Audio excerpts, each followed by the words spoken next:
I've noticed something under the sun. You see, most of my videos, they are usually longer than I intend them to be. And today I've told myself I'm going to be very disciplined. I need to stop this. This is a new year, 2026. I need to stick to time. So I've told myself today that I'm going to be setting a timer, 10 minutes. What I'm going to be discussing today, I don't want to exceed this time. Let me bring this so that I can be looking at the time myself. But wait, the time has not started reading yet. So I'm going to start it now and then I'm going to start talking. Yes.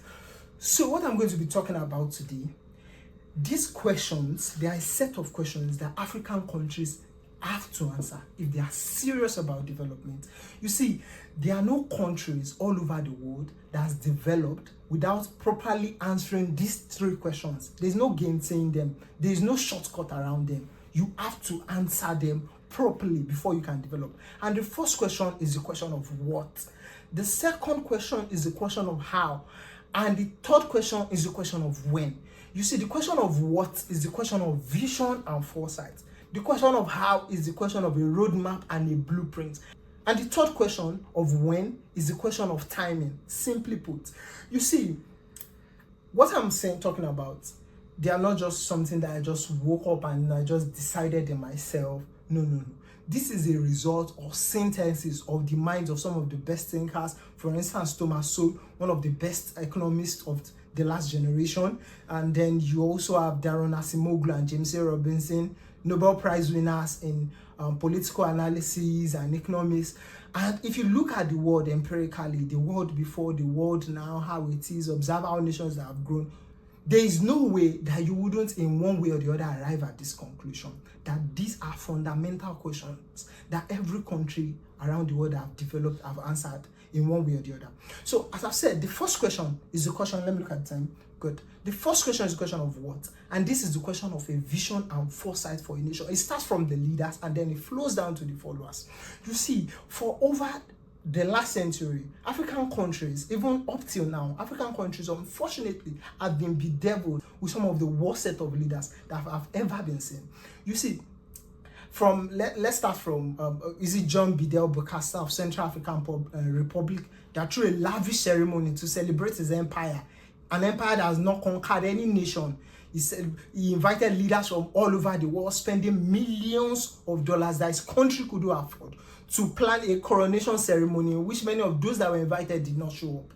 Or are we going to talk about Mobutu Sese Seko of Zaire, now Congo DRC, that had enough money in his own personal bank account to cover his country's external debt, and this money were all siphoned from the nation's treasury? Or are we going to talk about someone like Robert Mugabe of Zimbabwe that ran his nation's economy into the ground, into the abyss, and people had to literally carry wheelbarrows of cash just to purchase simple items like a loaf of bread? Or are we going to talk about Idi Amin of Uganda that plunged the nation into economic and social crisis? So Africa has this set of leaders in abundance, and currently you also have leaders like that are working similar paths, like in Cameroon, like in Tanzania. See, there's a part of the Bible, that's Ecclesiastes 10:16, if I'm not mistaken, that said that woe unto a land if your king is a child and your princes eat in the morning. These are the set of leaders that we've had. And before you start pointing fingers, this has trickled down also to the level of followership. So if you take an average African man and ask him, what are your plans for your family, for yourself in the next 20 years? What do you intend to achieve? They will give you beautiful plans. This is what I want to achieve. This is what I want to do. At the level of your family, what do you intend to achieve for your family? They will give you the blueprint of their vision for their family. But if you ask them at the level of the nation, where do you see your country being in the next 20 years? They'll probably struggle to articulate what they want. And this is not a question of communication. It's a question of a lack of vision. They've not really thought about it. How do I see my country in the next 20 years? No collective, individual and collective vision that bound people across time. So because many African countries has done so badly over the course of the years, repeatedly, many people are satisfied with certain goals and vision and desires for their life and care little or nothing about collective or national growth and vision. So the next question I'm going to talk about is the question of how.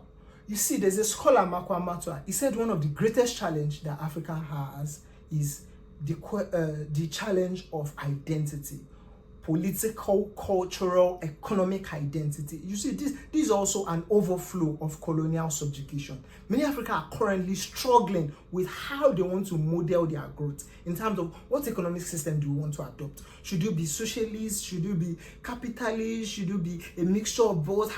What kind of educational system do we want to adopt? How do we want our healthcare to look like? How do we want our social service to be like? Many African countries, they are just freestyling this thing. In football, they say something, they say vibes and inshallah. That means when you don't have a definite style of play. So they are freestyling, they are just freestyling it any way it comes. There's no plan. There was a time I was conversing with ChatGPT and I was asking ChatGPT, I was comparing the US and UK healthcare system.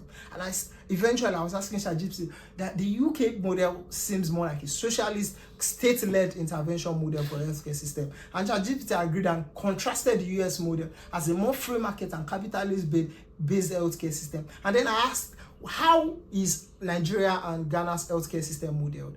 And ChatGPT said, oh, Nigeria is more like a free market system that is undergirded by state intervention, but this is not by design.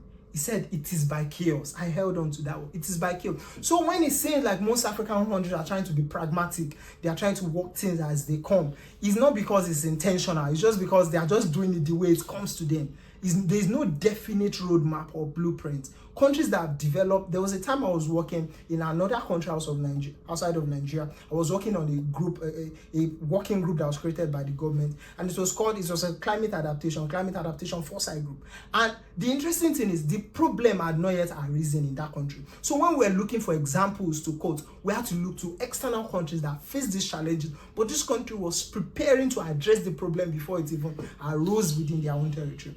So that's essentially the question of how. And lastly, the question of when. You see, the question of when is the question of timing. And unlike the question of how, you need to be very careful about the question of how, because you can answer it incorrectly.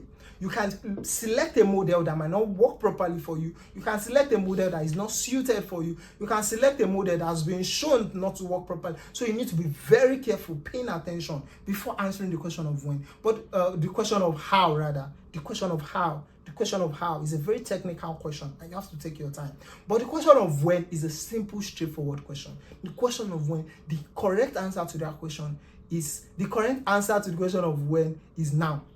When do you want to start? Now, not tomorrow, not next tomorrow. There is this meme that I saw that there was this group of people, they were overweight and they were trying to motivate themselves, and they were telling themselves, oh, what are we? They said we are overweight. They were cartoon figures. What are we? We are overweight. What do we need to do? We need to exercise. When do we start? They said tomorrow. You know the story now. Then tomorrow they'll come again. Tomorrow never comes. So the correct answer is now. When do we need to start? Oh, we have a problem in leadership. We need to prepare for the next election, elect the right people. We need to show our leaders that we are ready for it. When do we start preparing? Now. Oh, our people don't know much. We have lots of uneducated people, illiterate. They might vote wrongly. How do we motivate them? What do we do? How do we get across? When do we start? Now. We have a gap in knowledge. When do we start addressing this? We have a gap in the economic system. Now. It might be baby step. They said a journey of 1,000 miles, they said it begins with a step. So the answer is always now. It might take time to address this things. It might take time to regress some of these disadvantages, but the correct answer is to start now. Thank you. I think I didn't exceed my time. I still have 40 minutes, 40 seconds left. Yes.